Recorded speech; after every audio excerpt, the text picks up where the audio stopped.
যার অর্ডারে অথবা যার উসিল্লায় এই 5 ওয়াক্ত নামাজ কোরআন নাজিল হইছে, 5 ওয়াক্ত নামাজ আসছে, নামাজ রোজা হজ যাকাত কলেমা আসছে, এইলারে কি তুমি দেখছো?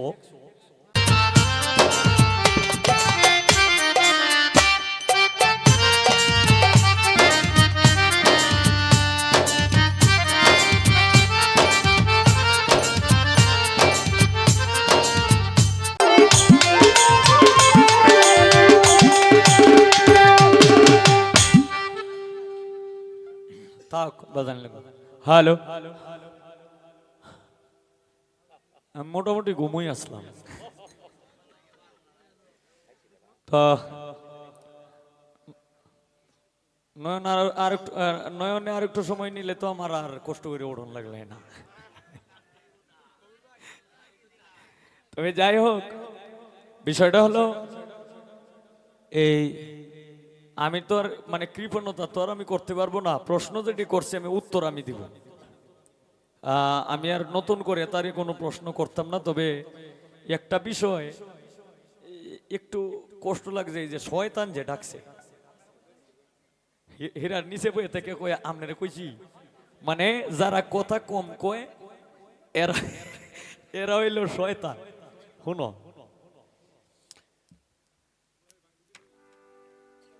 এই ফেরেশতাদের মধ্যে একজন ফেরেশতা আছেন আবেদ, এলা 9.5 লক্ষ বছর আল্লাহর ইবাদত করছে। পরে যখন আল্লাহ মাটির আদম তৈরি করলো, আদম তৈরি করিয়া মানে কইতাছে এই ফেরেশতারে যে সেজদা দেও, হ্যাঁ এই কয় আমি সেজদা দিতাম, আমি 9.5 লক্ষ বছর ইবাদত করছি, আমার উপরে জ্ঞানী ফেরেশতাদের মধ্যে নাই। এরপরে একটা জিনিস, একটা মাটির বুইতে এটারে আমি বানাইছি, আমরা বানাইছি, বানায় পরে এটারে সেজদা দিতাম জীবনেও না। আল্লাহ কয় যে রে তোর ভিতরে অহংকার আয়া পড়ছে, এই যে সেজদা করে নাই, যে কারণে মুকাররম শয়তান, শয়তান হয়ে গেছে। তো বাইরে তুমি যে কইলা মিষ্টি কথা কইয়া যদি মানুষের কথা কইয়াই যদি আটকায় রাখতো, তে আবেদের মতো জ্ঞানী তো আর কেউ আসিন না। ভাই তুমি যে বললা যে আমি নয়ন শেখের সাথে কথা কইলে এই আমি যেভাবে দলিল দেখিয়া কথা কই ভাবে দেখিয়া কথা কই, ভাই আমি নয়ন শেখের সাথে এই যে আমি যে কথাটা উচ্চারণ করছো, এখানেই তুমি মোটামুটি শয়তান না হইলো শয়তানের কাতারে গেছে। হীরাবার নিচে বইয়ে থেকে হবিল, মানে খুব খারাপ লাগতেছে তার। তো বিষয়টা হলো দেখো, আমি কিন্তু তোমার উস্তাদের জাত কথা, এই ইশারা ইঙ্গিতে একটা কথা কয়ে দিলাম। আমি শূন্য কই তোমার উস্তাদ যে আমার দাদা হেইলাও কিন্তু হইনা কয়, তো এইলা যে শূন্য কয়, ওনার একটা কথার মধ্যে আপনারা কোনো ভুল ধরতে পারবেন? ভুল ধরার মতো কোনো কায়দা আছে? আমিও ওনাদের মতো জ্ঞানী মানুষের ডি শূন্য কই, তাহলে আমি জ্ঞানীরা যা বলে আমি যদি শূন্য কঙ্কানু ভাবে যদি উত্তর দিতে পারি, অথবা কথাটা গুছায় গাছায় বলতে পারি, তাইলে সমস্যাটা কি? তোমার সমস্যা কি? তোমার তো কোনো সমস্যা না, তুমি দলিল দেখে কইবা কো, এই দলিল তুমি যে ভাই দলিল দেখে কইতাছো, বুঝা যায় দলিল তুমি নিজে লেখছো, এটাও তো এই মানুষের লেখা, এটাও মানুষের লেখা। খালি কোরআনটা যেটা লেখছে এইটা আল্লাহ নিজে লেখছে। আর যত তাফসির বলো, এই হাদিস বলো, সব হইলো মানুষের লেখা।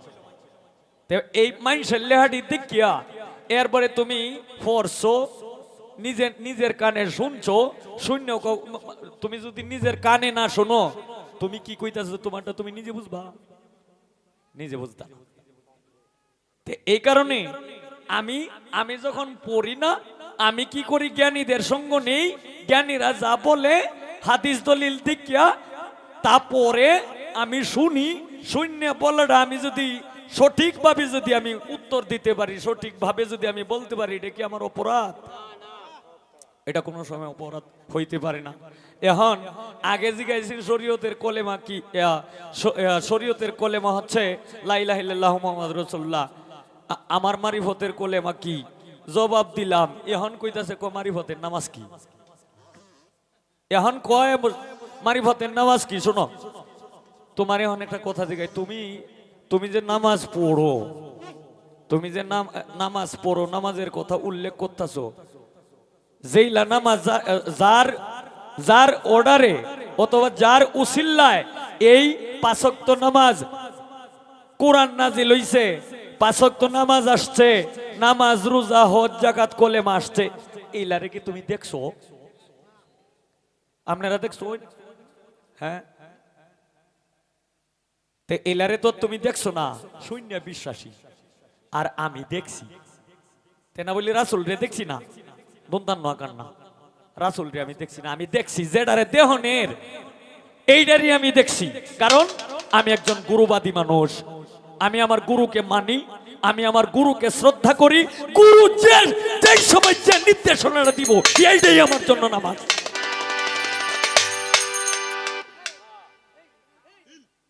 এটাই আমার জন্য নামাজ।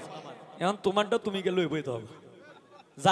আমি যারে দেখি না তার কথা আমি কই না, যারে দেখছি তার কথা আমি বলবো। কারণ লালন সাইজির গানে বলছে, যেই তো মুর্শিদ সেই তো রাসূল, ইহাতে নাই কোনো ভুল, খোদাও সে হয় ফকির লালন কয় না এ কথা আল্লাহর কোরআনে কয়।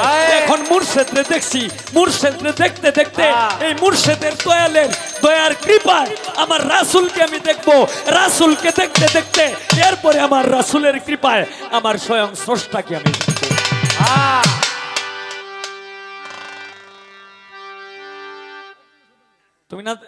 তুমি না দেখে নামাজ পড়ো গেলি কিয়া, তুমি না দেখে সেজদা দেও গেলা, তুমিও দেহ হিরাবার কয় কলেমার রং আমি কইতাম, আমার কলেমার রং কোন লেগে গিয়া। তুমি যে শরীয়তের এই শরীয়তের আলেমরা পাঞ্জাবি পড়ে না ভাই, সকল পাঞ্জাবি পড়লেই তো বোঝা গেল যে এলা শরীয়তের একজন আলেম, টুপিটা দিলেই তো বোঝা গেল এলা শরীয়তের একজন আলেম, এই যে এই খেরকাটা দিলেই তো বোঝা গেল এলা শরীয়তের একজন আলেম। তে শরীয়ত মানে দেখানো, শরীয়ত মানে এটা দেখা যায়। তাইলে তুমি এই পাগড়ি পইরিয়া শরীয়ত দেখাইতে পারো, আর এই পাঞ্জাবি পইরিয়া শরীয়ত দেখাইতে পারো, পায়জামা পইরিয়া শরীয়ত দেখাইতে পারো, মাথায় টুপি দেয়া শরীয়ত দেখাইতে পারে। তাইলে তোমার কলেমার রংটা দেখাইতে গিয়া, কারণ কি এটা আমার কোন লাগে গিয়া? কও কও বাপের ঘরের বেটা হয়ে থাকলে কও।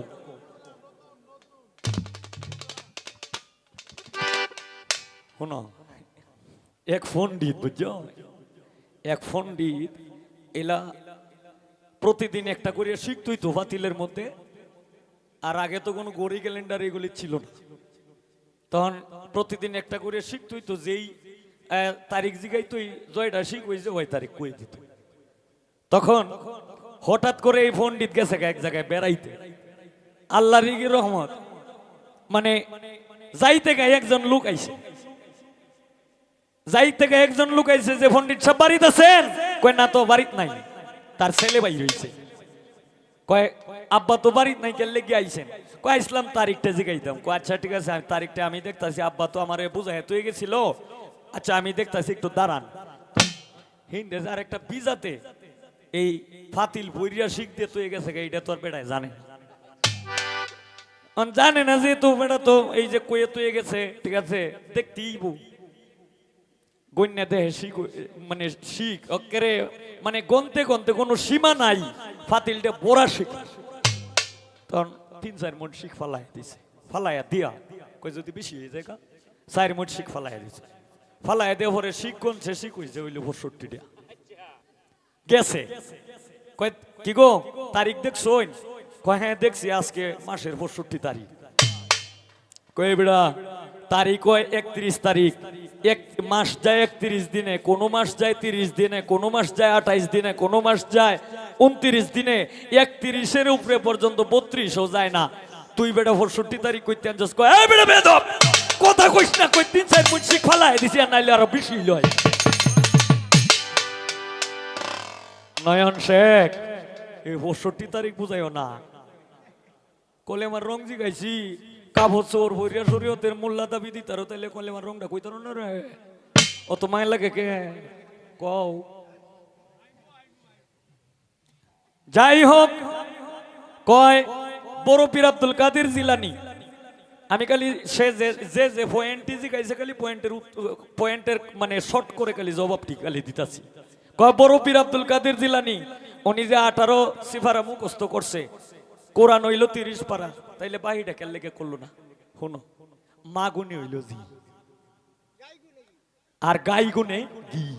আসল কথা যদি বলি তাইলে হযরত বড় পীর আব্দুল কাদের জিলানী, মাহবুবে সুবহানী, কুতুবে রব্বানী, আবু মোহাম্মদ পিরানে পীর দস্তগীর জিলানের জিলানী শেখ সৈয়দ মহিউদ্দিন, উনি যেই সময় মায়ের গর্ভে গেছে এই সময় ওনার মাই 1 থেকে 18 পারা সিপারা 18 পারা কোরআন মুখস্থ করছে। এরপরে এই 18 পারার উপরে কিন্তু 18 সিপারার উপরে কিন্তু উনি যায় নাই, যে কারণে উনার মায়ের গর্ভে থেকে যতটুক শুনছে ঠিক ততটুকুই মুখস্থ করছে।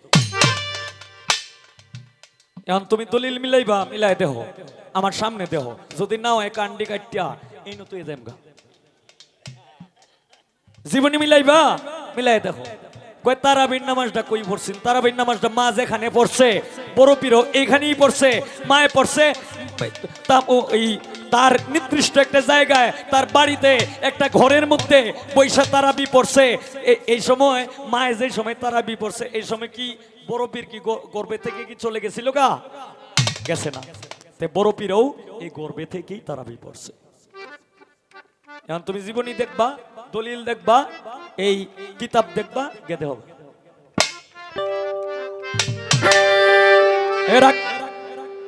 কয় প্রশ্ন করছে, কয় মাটির মালিককে, পানির মালিককে, নূরের মালিককে, এরপর আগুনের মালিককে, বাতাসের মালিককে।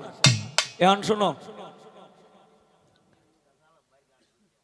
আগুন, পানি, বাতাস, মাটি, নূর। এখন নূরের মালিক যদি আমরা বলতে যাই তাহলে নূরেতে হচ্ছে নবী হযরত মুহাম্মদ সাল্লাল্লাহু আলাইহি ওয়াসাল্লাম। আস্তে আস্তে আমারে কথাটি জিগাইছে, কথাটি জবাব দিতে লাগতো না। হ্যাঁ যে 2 ঘন্টা সময় কথা কইছে এই সময় আপনারা কই আসলেন? কি গো ওহন আমারে 10টা মিনিট সুযোগ দিতারুন না। এরম দরদির আপনারা কই আসলেন? গান শুনতে নেছেন, গান শুনাই একাধারে 60টা গান না গাই আমি বইতাম না।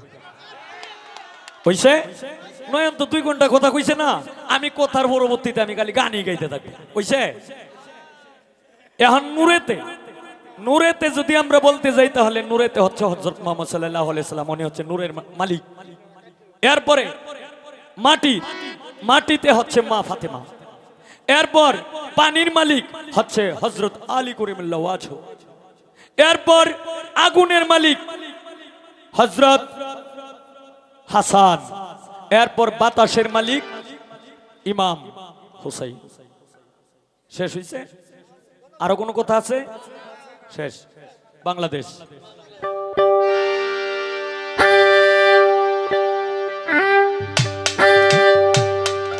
তারাকান্দ থেকে আমার কয়েকজন ভক্ত আসছে, তো তাদের কাছে সালাম। আমার মাছের ব্যাপারী রুল ভাই, উনিও